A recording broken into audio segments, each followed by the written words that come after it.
용우리는 재밌어 너. You're a killer, a psychopath. I will stop you. What if Batman was in the Squid Game universe and investigated the Frontman and his whole Squid Game operation? What would happen? So Squid Game Season 2 recently came out at the time of this video. This video will spoil Season 1 and 2 of Squid Game, so you are warned right now that I'm going to spoil the show. So I thought this would be a really great video idea. How would Batman go about taking out the Squid Game operation? So just a quick synopsis if you don't know what Squid Game is and don't care to watch it. It's a really popular Netflix show. So this show has this guy who wears a suit and black mask who's named the Frontman. He has an army of these pink jumpsuit soldiers and they all reside in some secret island. They lure people around the South Korea area who are in crippling debt and take them to this island where they compete in games. The Frontman and his army tell the contestants here that the more games they win, they get a huge money prize. What they don't tell these contestants is that if they lose the games, they die. They shoot them. The show revolves around the main character whose name is Gi-hun, who tries to stop these games because they are cruel, and he witnessed all the trauma of watching his friends and all these other people die while he won the games in Season 1. We watched the show from his point of view as he tries to take down the Squid Game operations in Season 2. But what if Batman was thrown into the mix? Could Batman stop the Squid Game operation and the Frontman once and for all? Let's go ahead and start the video topic. What if Batman was in the Squid Game universe? Subscribe or I'll delete my channel. Okay, so yeah, the question, could Batman stop the Squid Game operation? Yes. Yes, he would. I mean, just realistically and logically thinking about it, if there were to be a story about Batman going against the Squid Game operation, the story would have Batman just win, logically speaking, right? I mean, that's how hero stories do things, but the process here is what's really interesting, and it's the process here that I want to talk about and how difficult it would be for Batman, because the Frontman is shown to be, I think, just as, if not more cunning, than some of the villains that gives Batman trouble back in Gotham City. The Frontman is shown to be extremely cunning, sneaky, dangerous. He has spies all around South Korea and wherever. He knows when someone is trying to get to him. A good example of this is how in Season 2, where Gi-hun is planning to kill the Frontman, but the Frontman knew this the entire time, and he had a sniper in the city take out the vehicles with the guys Gi-hun hired to protect himself. And the reason he knows about things like this is how much influence the Frontman has in the city.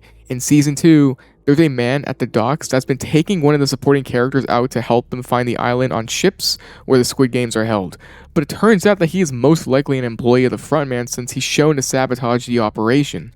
The Frontman has eyes and ears everywhere. He's dangerous. The games themselves are so meticulously crafted as well. He's just scary. His identity is concealed. His power and army behind him is something that I think would give Batman some trouble. The dude's a straight up supervillain. It's pretty crazy when you think about it. Now, let's just set up the premise. What if Batman was somehow in the South Korea area and was aware of all these people dying, never to be seen again? So maybe this starts off with Batman hearing about the reports from the characters about the Squid Games and how they play life and death games there. The police in the show don't believe these people that were part of the Squid Games, but Batman would. Batman would investigate and slowly take down the Squid Game operation. And yeah, I think the story would be like, I don't think Bruce would ever actually enter the games to take it down that way because 1, he has no reason to. 2, they would never contact Bruce anyway since he's rich. And 3, it's much easier for him to be Batman and take them down from the inside like that. So let's just set up the scenario on how I would think Batman would close in on the Frontman and his pink jumpsuit army and take down the Squid Games. I mean, honestly, the scenario could be anything, right? This is just my hypothetical. Did I use that right? Anyways, Batman somehow is aware of what's going on in South Korea about these people being abducted and vanishing. Batman visits and investigates what's going on. I'd say that he probably investigate the cop character in the show first, who's been telling the police about the Squid Game operations as well as the other reports of people saying the same thing, but the police just never believe them.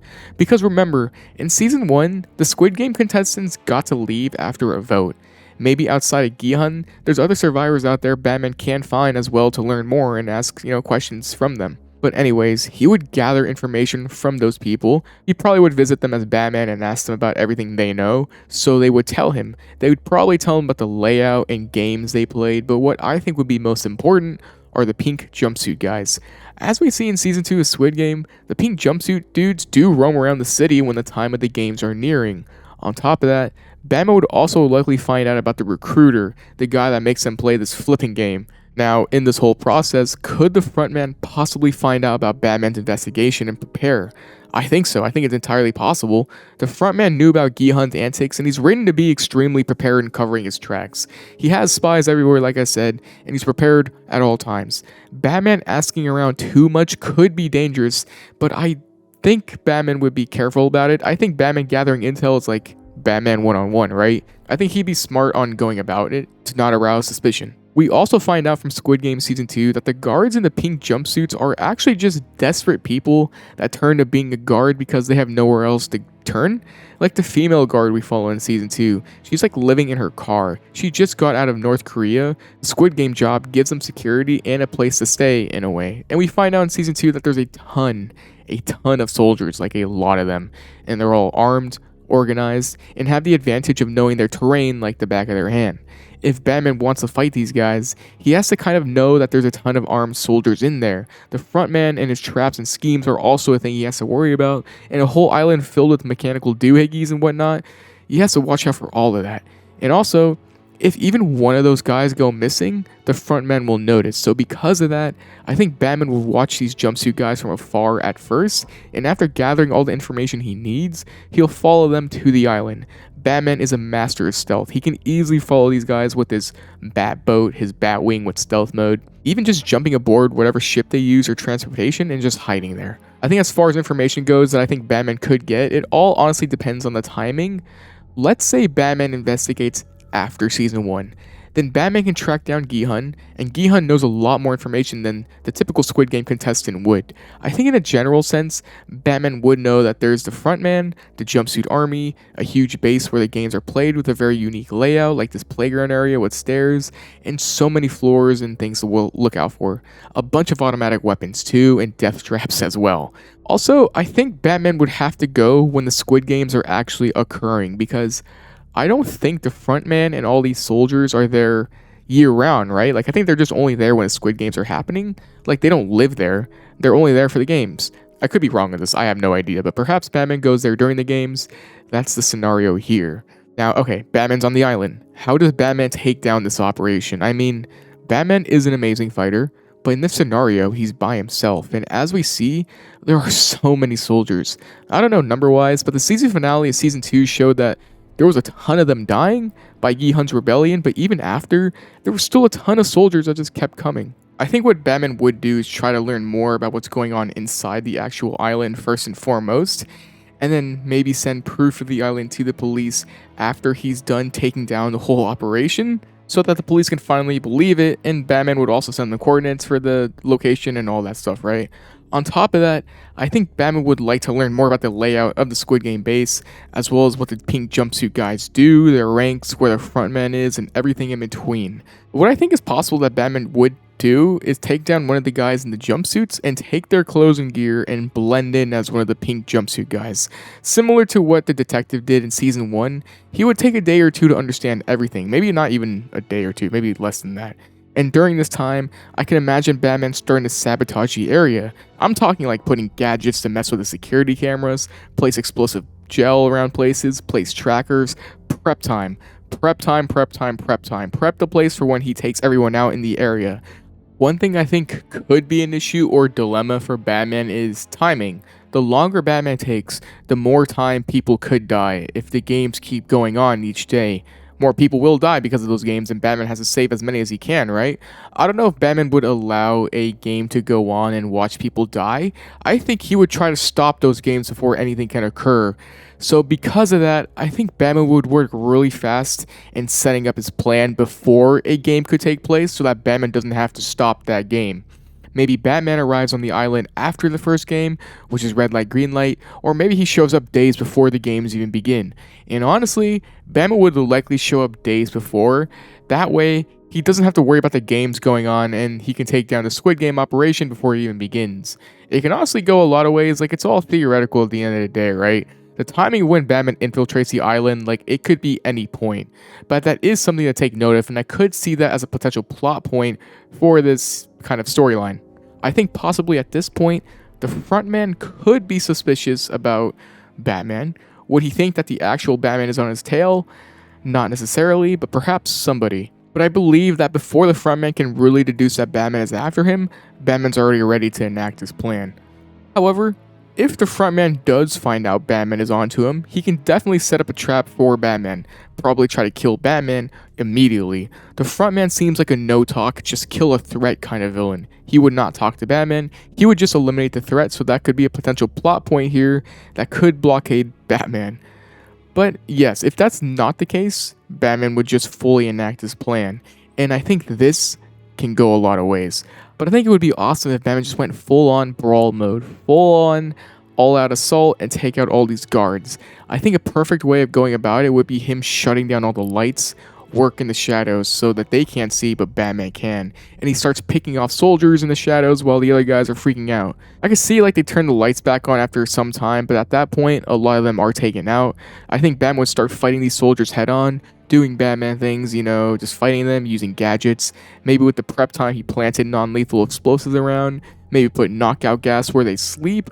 All these different ways of taking out chunks of these guys, because remember, there's a lot of these soldiers, so even though Batman is leagues ahead of them in terms of fighting prowess, they all got guns, man, and there's a lot of them. So I think Batman would do all he can to thin out the herd as best as he can. After taking out these pink jumpsuit guys, Batman would also take out all the other possible threats like the second in command guy and stuff like that. And after he does that, he goes after the Frontman. Now, him going after the Frontman could be a really interesting storyline.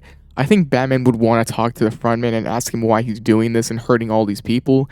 It could be a really great exchange of dialogue. The Frontman could explain to Batman how much money can change people and make them do things they would never do normally, and how society has failed them, and that what he's doing here isn't really any worse than setting them free since he'll die either way kind of thing. I think that's a really unique thing that the Frontman could have with Batman, because Bruce is rich, but his money never corrupted him, but Bruce never came from poverty or had to be in those kind of situations. I think Batman would actually understand the Frontman's point of view, but also still know that what he's doing is evil and wrong. Could the Frontman have some sort of final last resort tactic against Batman? Yeah, possibly. Maybe some sort of self-destruct button on the island. I could see that. Whatever it is, though, I think Batman would survive because it is a superhero generic story, and the theoretical writer would have Batman survive too, I guess. But yeah, let's just say he doesn't have any final plan, and Batman just knocks out and defeats the Frontman. I think Batman would then send the evidence to the police so they can see and gather all the proof information they need. Batman would save all these contestants, but then there's the aftermath. There would be aftermath. I mean, Batman realizes that some of these contestants might also be kind of evil and malicious. They went in debt with some crooks, but there's also innocent people in the mix as well. I think Bruce Wayne would use his wealth and maybe send all these people money unanimously. Like, just put it at their front door to cover their costs, and maybe set up systems around the South Korea area to help future people that are in this much debt.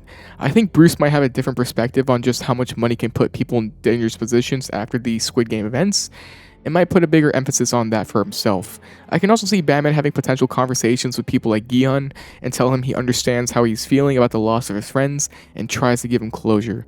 Not just him though, exposing the Squid Games would also mean that everyone whose loved ones were involved and died are now revealed to have been killed and where they were. Batman may go to some of these people to let them know. And not just that, but this will also probably lead to other people involved in the games, past frontmans, people who helped build the Squid Game operation on the island, so many people that Batman would likely go after and bring them to justice. It wouldn't be a happy ending, I'd say, with how much the games have ended lives, and for Batman, maybe he would start to have a different perspective on how crazy money and power can get after talking to the frontman. Like, there could be different ideologies that come out of this, and that could be really interesting. But I do believe Batman would stop the Squid Games, give closure to everyone involved, and go after everyone that was involved, so that way, the Squid Games are never likely to happen again. But that is how I think it would go if Batman were in the Squid Game universe. Honestly, it might be predictable the way I discussed it, but like, how else would it really go, right? I mean, there could be different ideas. Like, what if Bruce Wayne entered the games? Or what if the frontman knew Batman was on his trail, right? It's all theoretical at the end of the day. It's hard to make a comic universe and a non-comic universe mesh to make sense sometimes, but I hope you enjoyed my interpretation. Let me know what you think, and if you did, let me know your ideas. Let me know if mine sucked or was good, but also make sure to like the video, share it, follow me on Twitter, and I hope you enjoy the video, and I'll see you in the next video. Stay safe and peace.